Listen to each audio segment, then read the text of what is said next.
You know what movie trope always bugs me? When the bad guy blames the hero or would-be hero for their crimes. But the king is dead. He'd still be alive. Whether it's used as an excuse for becoming the villain or taking out hostages, the hero usually is made to believe that it is their fault, and they usually fall for it. And that's exactly what we see Pharaoh doing to Moses and Aaron when they confront him. Welcome back to the Bible Paladin as we continue our study of Exodus.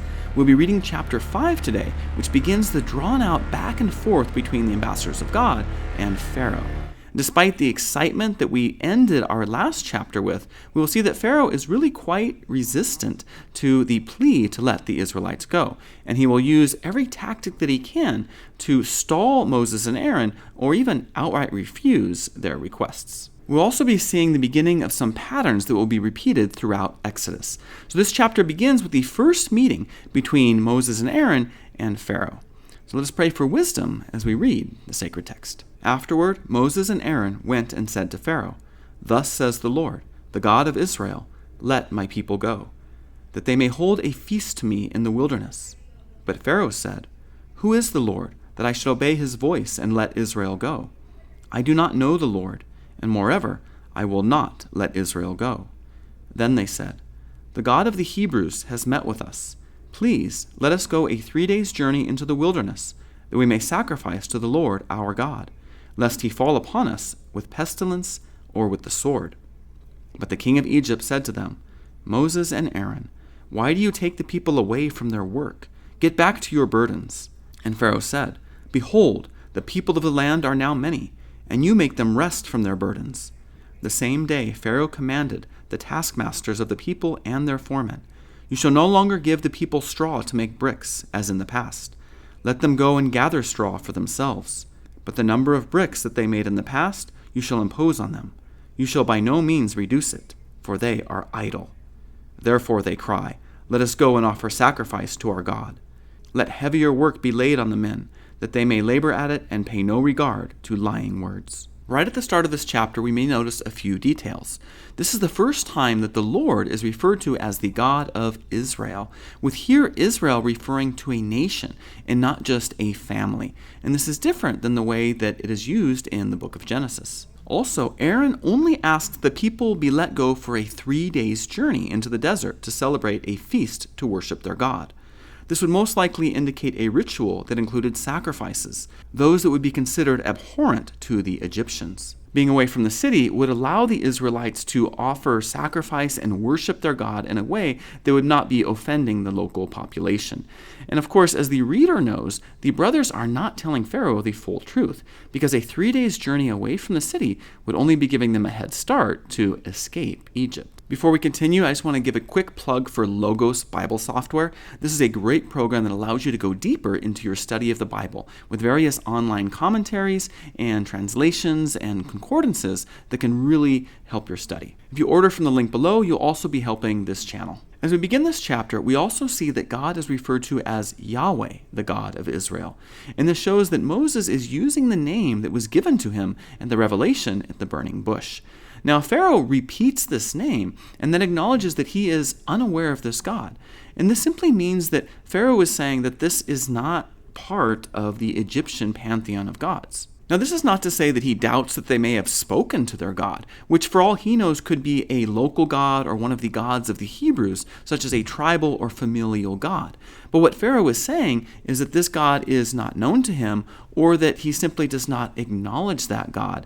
And even if this God did exist, because the Egyptians believed in many gods, this particular God really has no say in the affairs of Egypt. And so when Moses and Aaron suggest that they might be punished because they have failed to obey their God, this really doesn't concern Pharaoh either.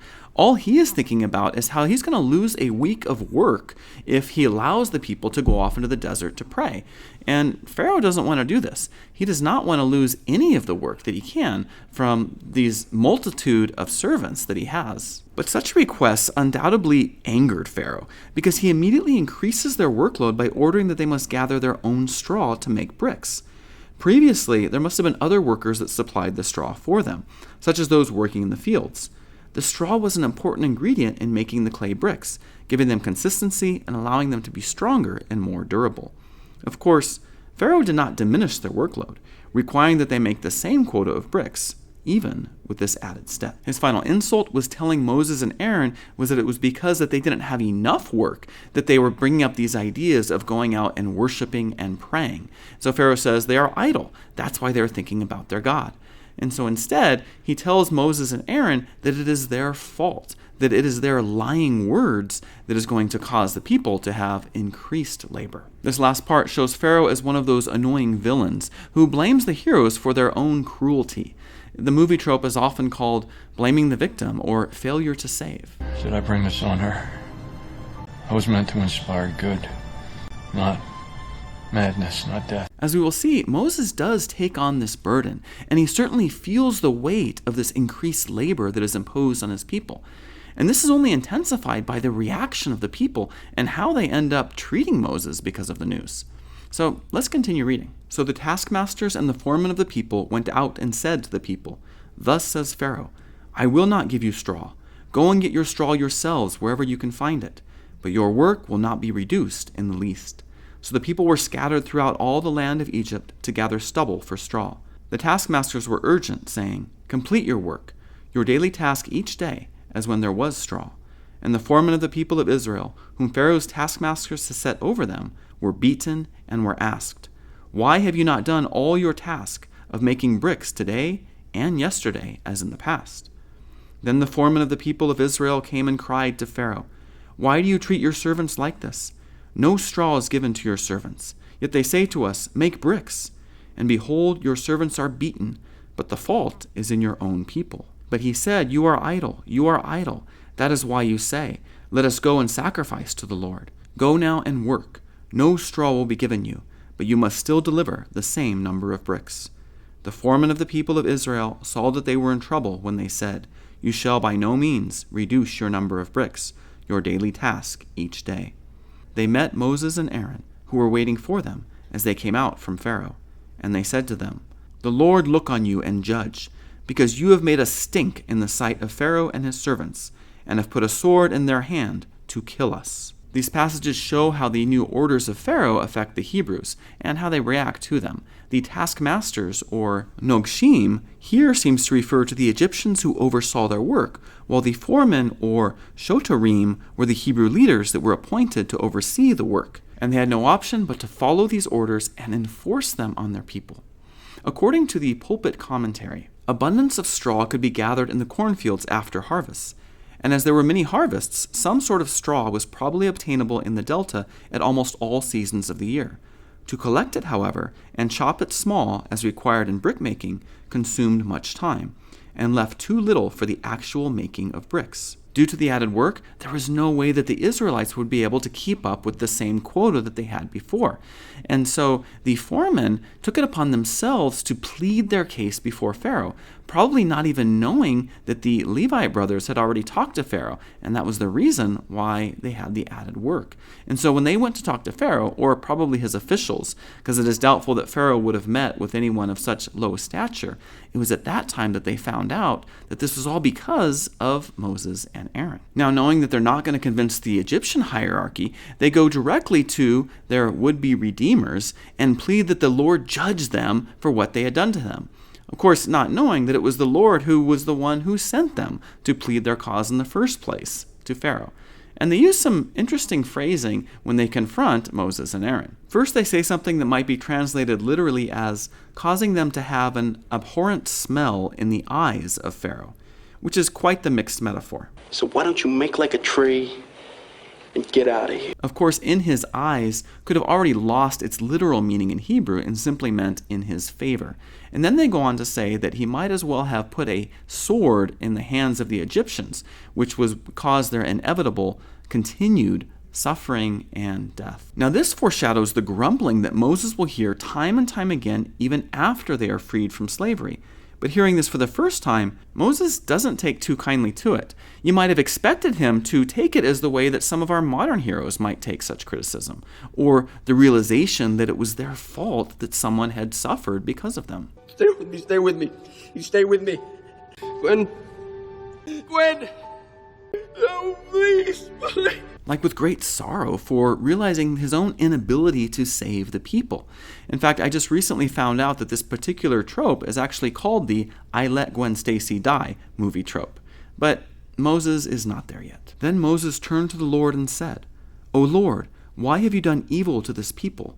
Why did you ever send me? For since I came to Pharaoh to speak in your name, he has done evil to this people, and you have not delivered your people at all. He has only had one conversation with Pharaoh, and he's already giving up. In fact, he doesn't just give up, but he blames God for the failure. He says that you have not even saved the people. And so just like the people are blaming Moses, Moses is blaming God and, in a sense, even cursing God, saying that he wishes that he had never been called. When the Israelites finally do leave Egypt, many of them will grumble and say that they were better off before their liberation. As we've already seen, Moses is not just a typology for later figures in the Bible.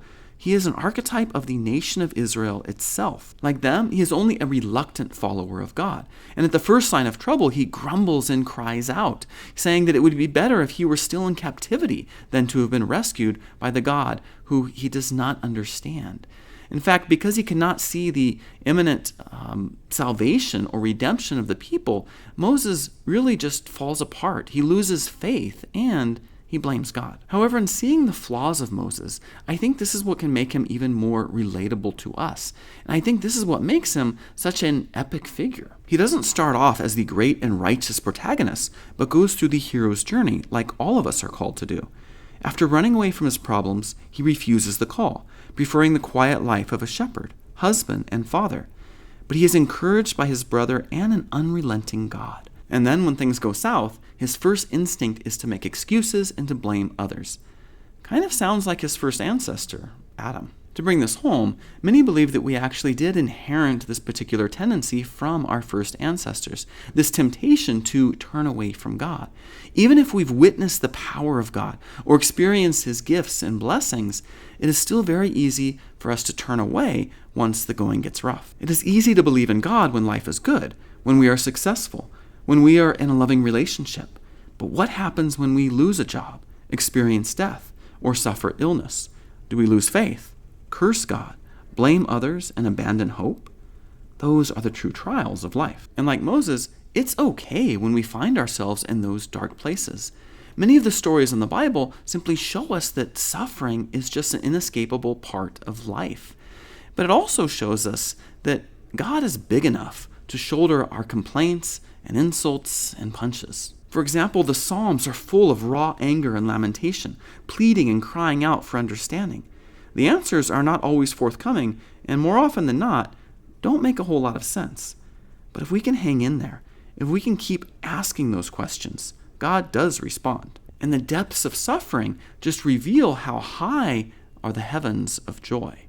It is often said that one cannot truly appreciate the light if one has never experienced the darkness. If you are in a place like Moses is at the end of the chapter, I encourage you not to despair. Sure, scream and yell, voice your doubts, get angry, cry. But then, wait. Talk to someone.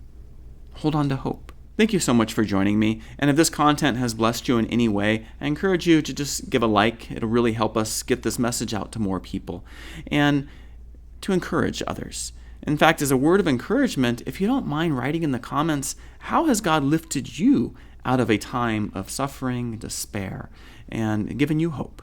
And maybe we can continue to encourage others. So until next time, keep searching, and God bless.